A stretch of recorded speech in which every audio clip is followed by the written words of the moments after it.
Welcome to the RWA Innovation.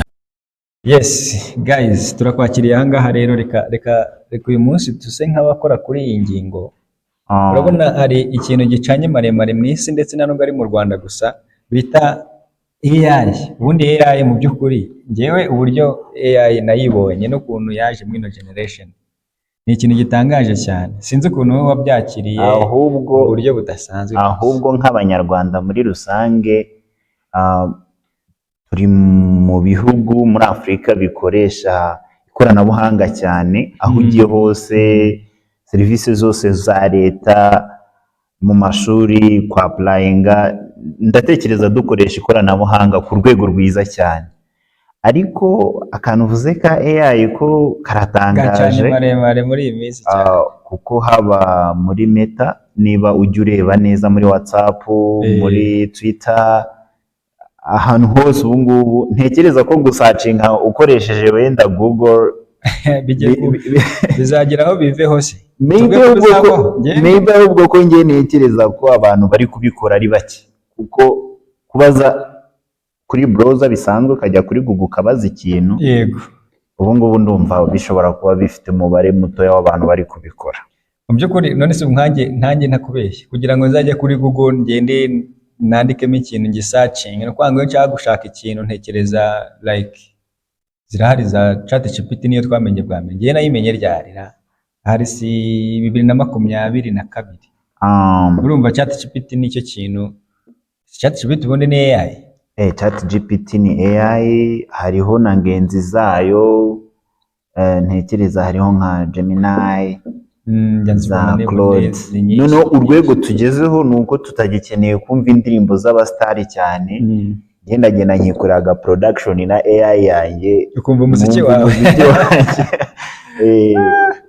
Urwego rwari sawa cyane. Nyuma ngo ubu ngubu AI iri ku rwego tutasobanurira umuntu, ku buryo ubu ngubu nshobora no gukora video kugira ngo bisabe kumenya ko ari AI, bigasaba ikoranabuhanga nanone riri advanced. No kwanga kuzafata kino kinyejana kirimo AI umuntu akajya amenya atahura. No kwanga urabona AI n'ubwiza ni technology igezweho pe, ariko ibintu iduha ifite ibyiza ikagira n'ibibi.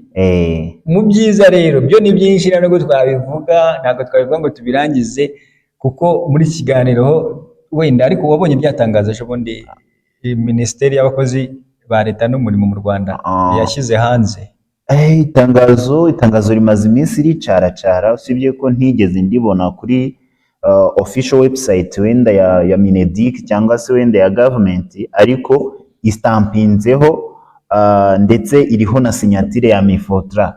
Ntekereza ko riri official. Turaryereka abantu ahangaha rireba, hari abantu bashobora kuba bataramenya aya makuru, ariko ngira ngo abantu iratangazo wararisomye, niba twararisomye neza urabona ko biri mandatory. Yes, biri mandatory cyane cyane ku barimu n'abaganga. Nabonye aribo bantu bashobora kuba babaye interested cyane. Sinzi niba wenda n'izindi nzego za leta bikenewe, ariko turaza kubirebaho, turaza kureba muri Mifotra twibaze ngo izo certificate zimeze gute, turebe niba koko biri official muhari. Ahubwo tutarajya kwitangaza cyane, hari akantu rukomojeho numva twakavugaho nk'amasegonda makeya. Ese AI ko zifite impact nini nziza ndetse ku bantu wenda aba users, ubundi babita aba prompter. Hanyuma ese ntabwo tuzagera igihe zikatwigarurira? Abantu kino kinyejana gifite ibibazo. Ni ukuvuga ngo nk'uko nari mu kanya nkubwiye ngo ifite ibyiza byinshi cyane, ariko ifite n'ibibi byinshi. Yego. Aho umuntu uri beyond cyangwa ujya deeper cyane kuri zino artificial intelligence ashobora kwibaza icyo kibazo ubajije. Ese iyi AI icanye maremare muri zino generation nta gihe izageraho bitewe n'uko ari ubwenge buhangano ikigaranzura umuntu? Izamwigaranzura gute? Mu bihe bikorwa yamwigaranzura gute? Ese gute? Reka tuzabikore mu kindi kiganiro. Reka twibande wenda kuri rino tangazo kugira tudatandukira, wenda turebe neza iri tangazo. Ubundi wenda ikindi kibazo turi bwibaze kuri iri tangazo, hari umwarimu wize wenda Ikinyarwanda ni Yeah. Igiswahili. Yego. Hanyuma- Indimi muri rusange. Ariko ni umwarimu wa primaire, Mm. ni umwarimu wa primaire yamenyereye kwigisha inyuguti bisanzwe. Ese iramufasha iki? Kubera ko uzakunde kureba nka AI, wenda ndabizi ko uri mu bantu bajya bagerageza kuyikoraho cyane.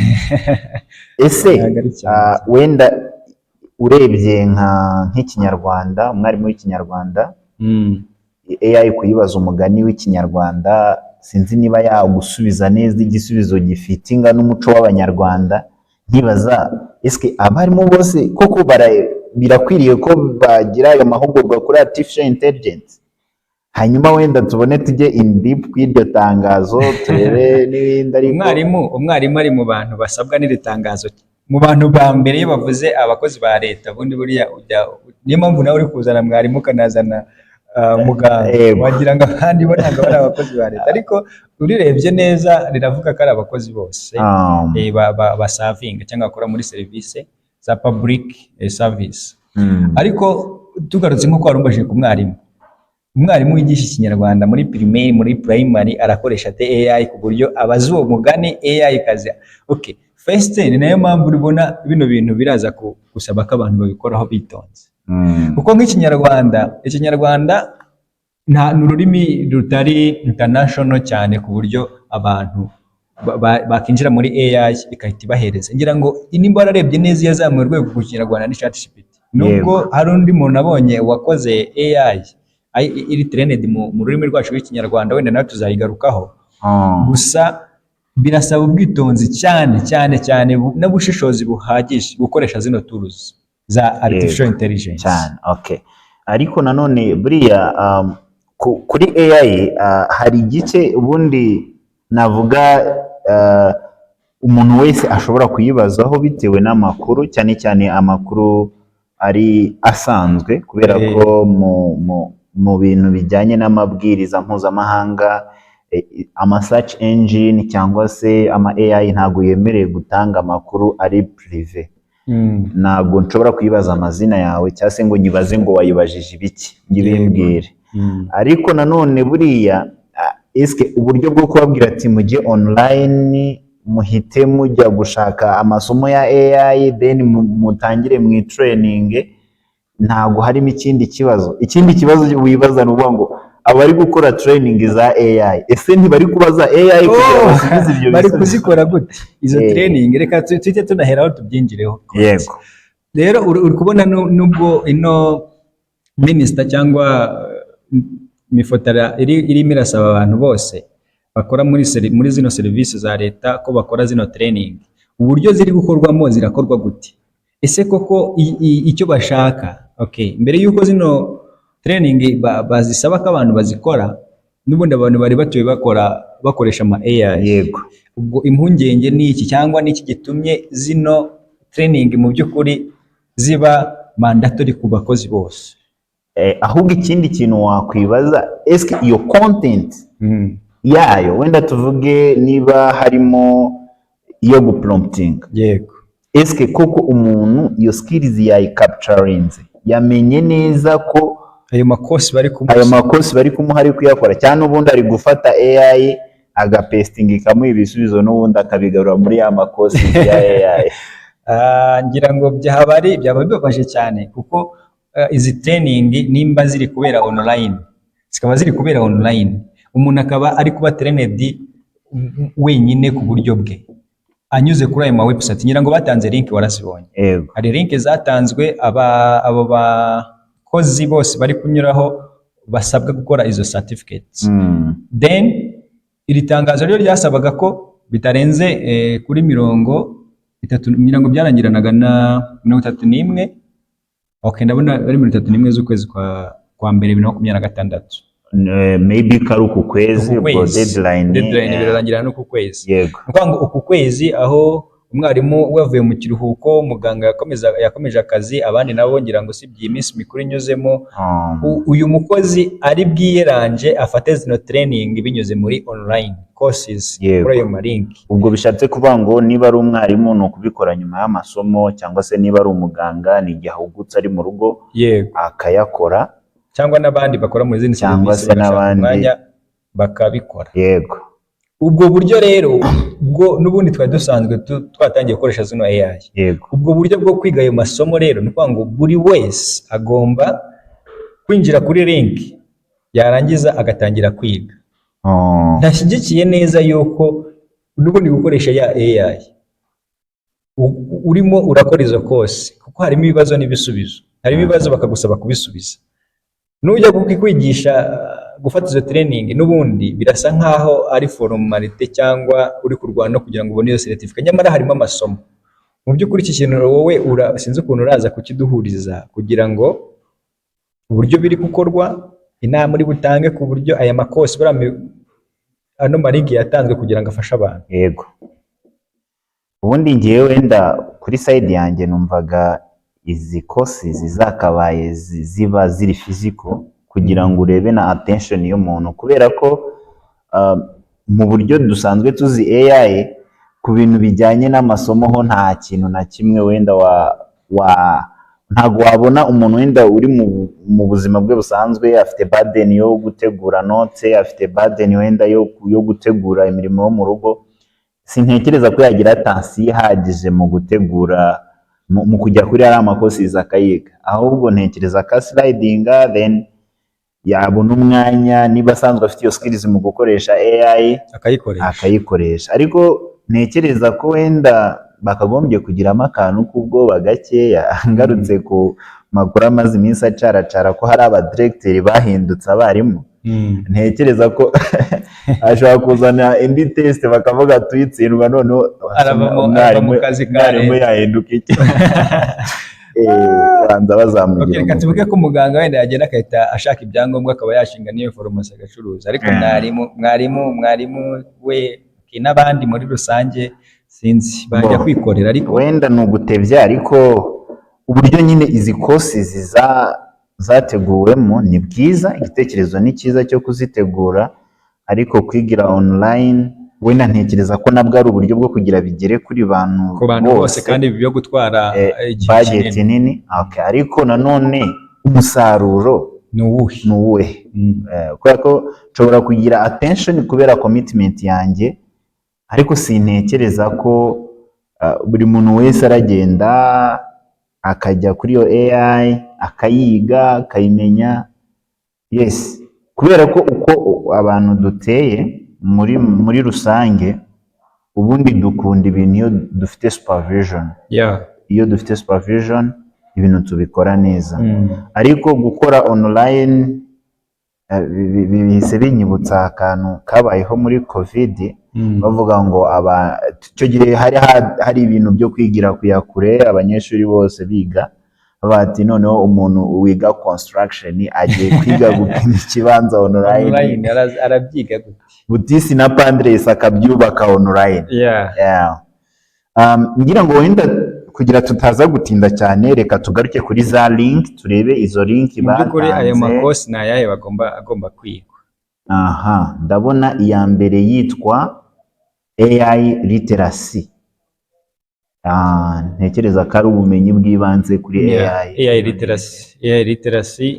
Iyi niyo kosi ya mbere iri mandatory, umuntu wese ashobora gukora kugira ngo harimo certificate ubwayo. Hanyuma kuri kosi ya kabiri naho urabona ko yitwa understand how AI impacts you and your government. Yego, urabona nayo ni indi link ya kabiri. Ubwo bishatse kuvuga ngo buri link ifite certificate yayo. Buri link ifite certificate yayo. Iya gatatu ni 1 million prompters. 1 million prompter. Ingi nanjye banza ndi buyige kuko ndabona at least uri kubona ko n'ukuntu ivuga, urabona ko byonyine akantu ko kuba umu prompter uri umwahiti cyangwa uri umuntu ukanguka ibintu, urabona kana kana sounding neza. Nubwo ntari muri iyo field, ariko biremewe kuba wayikorera utari umukozi wa leta. Ngira ngo ziri accessible, ziri free accessible, ariko buriya sintekereza ko nubwo biri muri mandatory ku bantu bakozi ba leta, n'undi muntu wari we wese ni byiza muri generation kugira amakuru ya AI no kuba ufite ako certificate wasanga mu minsi iri imbere ntawamenya. Hanyuma kosi ya kane urabona ni introduction to artificial intelligence. Iyi turi kuvuga. Yego, artificial intelligence introduction kuri AI. ariko ubundi hari ikintu wenda ntari kumenya ubundi nko ku bantu bari muri field ya IT tugira igice cyitwa backend tukagira n'igice cyitwa frontend. Wenda ku bantu batabizi hari ukuntu twiga igice kigaragara umuyuza abasha kubona ku buryo niba ari login uyibona niba ari ibiki, hanyuma igice cya backend ni bya bintu bikorerwamo imbere muri system ariko bituma bya bindi bigaragara bituma bya bintu bigaragara cyangwa se bikora. Ese abari gukora izi training bari kwiga backend, bari kwiga frontend cyangwa bari kwiga theory nyine yo kugira bamenye iyo skills? Izi ni training bivuze ngo ibyo ntago babijyamo. Okay, ni training aragenda akaccessinga iyi link batanze ya IBM skills build then akaccessinga amakosa ariho agasoma, ariko mboneraho kubabwira yuko izi training murazikeneye kwifata ugakoresha AI from nowhere, ntaho wayize sibyo ko mu mashuri barayiga. Ukeneye no kugira izino certificate kugira ngo okay, by the way dushobora no gusimbukira muri mifotora tukareba koko ahubwo icyo gitekerezo nayo ngifite, reka twikoze muri mifotora turebe ko izi certificate koko zirimo, kuko certificate ya government yose muri mifotora ndatekereza ibisabwa ugerageze, reka turebe. Urabona uje hano muri certificate andikamo AI literacy mbere na mbere ko niyo ya mbere ntekereza. Okay, cyangwa tunandikemo artificial intelligence like intelligence kuko ari search ngira ngo biraza. Intelligence. Yes. Okay. Urazibona ko zihari artificial intelligence, introduction to artificial intelligence. Ngira ngo ni ziriya. Ariko harimo n'izindi batalistinze hariya like nk'iya exploring artificial intelligence cyangwa master class on artificial intelligence. Urabona ko zihari. Fundamental idimo kumbona ari nyinshi cyane. Ni nyinshi. Urabona rero ni iby'ingenzi niyo ngiyo ya literacy wari utubwiye yandi ya mbere. Ngira ngo uri kubona ko AI literacy nyereka 1 million prompter. 1 million prompter. 1 million prompters. Ishobora kubititwa gutyo ke ngiyi. 1 million prompters. Nayirimo. Urabona ko munazisabwa guys. Ahubwo naba abantu bari gushaka akazi ashobora kunyarukiraho akabikora. Akabazishyize. Ntekereza ko hari igihe zino certificate zizagenderwaho mu gutanga akazi bakajya basaba. Yes, niba abakozi uyu munsi bazisabwa bishatse kuvanga bagomba kujya mu kazi bagomba kuba bari. Reka predicting gutyo wenda ko muri future hari igihe mifotora izajya ivuga ngo abantu bafite certificate muri prompters wenda. Kuko urabona ikino kinyejana gikeneye kumenya gukoresha AI kuko niyo technology current. Ahubwo buriya ukiri aho ngaho buriya AI iguha igisubizo cyiza bitewe n'uburyo wayibajije.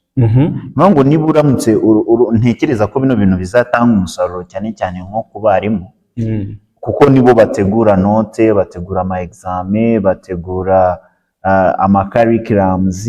Ntekereza ko hari n'ikindi kintu ahubwo usize cy'ingenzi baranigisha, bigisha generation z'abantu, bigisha aba bagenzi. Ngo ikintu bishobora kubafasha ngo niba yagize skills mu gupromptinga, interactinga with AI, biraza kumufasha kumenya neza kubaza AI ikamuha igisubizo cya nyacyo, kubera ko n'ubundi recommendation naho umuntu wese wenda ugerageza gukoresha AI ntago buri gihe iguha ibisubizo bya nyabyo. Hari igihe iguha ibisubizo bitewe n'uko wenda ibintu itabyumvishe muri sanse wowe washakaga kubaza. Yego. Tugana ku musozo mu munota umwe, ubundi ikibazo cyoroshye AI ibintu gusubiza ibikurahe? Ntekereza ko AI ubundi barabanza bagafata data zisanzwe, ibintu bisanzwe biriho bakayitraininga. Nimvuga kuyitraininga wumve kuyigisha nyine. Yego. Noneho yo ibisubizo itanga igendeye kuri experience yakuye muri za past data. Hanyuma ikabishobora guhita igenerating igisubizo. Ariko nanone hari igihe yifashisha ibintu biri ku mbuga. Yego. Nayo igafata umwanya wo kujya kubishaka gushaka ku mbuga. Yego. Ngo rero uze ngo nago AI ashaka gusubiza ikintu. Okay, ntago ashaka gusubiza igisubizo idafitiye amakuru. Oya ko byagenda ko icyo gisubizo ishobora kuba igifitiye amakuru ariko ishobora kuguha igisubizo kidahuye n'ibyo washakaga bitewe n'uburyo wowe cyangwa wabibajije. bidahuye n'ibiri byo. Bidahuye n'ibiri. For example, erega buriya AI hari akantu gatoya wenda sinzi niba nuko tutabona ukuntu tujya kuri chat GPT. Ushobora kuyibwira ngo wenda hari ibintu yagusubiza ntibikore, sibyo? Yego. Bitewe n'uburyo wayichallenges. Yego. For example, uburyo bworoshye